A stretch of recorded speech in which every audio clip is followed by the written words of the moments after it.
the floor. So, winning. Winning is good. But also there was the news about Gordon Hayward. Less good. Hayward underwent surgery on the hand he broke. He won't be back until around Christmas.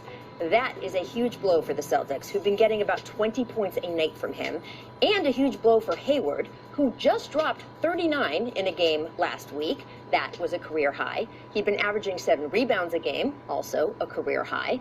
At least the break happened in his non-shooting hand, and also at least now we can bring back, yep, you knew it was coming, Hey Watch! Oh dear. Yeah. So hey, there's a silver lining in everything. Anyway, back to the winning. This early streak from Boston, it's not a shock, right? We've talked plenty on this show about how in a season where so many teams had switched out personnel, the 4 Celtics players who participated in Team USA this summer would get a jump on the rest of the league on learning how to play together.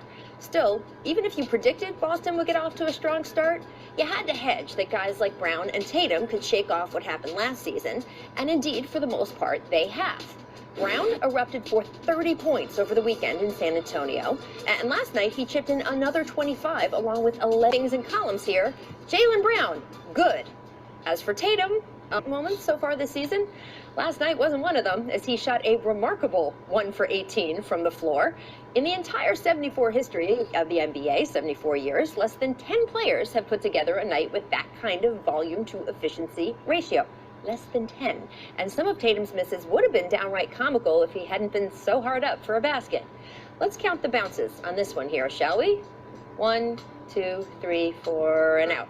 Or what about this one? Hey, this actually went in, only to get negated by a foul. A couple hours after the game ended, Jason posted a video of himself at the Celtics practice facility trying to get up extra shots. And hey, at least he has a sense of humor about the whole thing, writing, "Got to be able to laugh at yourself sometimes." Also with a sense of humor last night was Marcus Smart.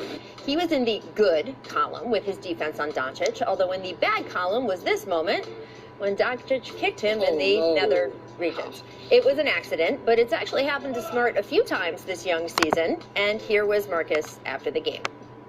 I don't know what it is why I keep getting kicked in the groin. I don't know what it is about that, so we got to figure out a solution to stop that. Don't worry, Marcus. Danny Ainge has a solution here. That's what you want, right? A resourceful front office. As for Kemba Walker, he too had a bit of a mixed night. Kemba had a slow first half, but in the second, he caught fire when it mattered, giving the Celtics back-to-back threes to put the game out of the Mavericks' reach. Some of these were really nice, by the way. He had 8 total.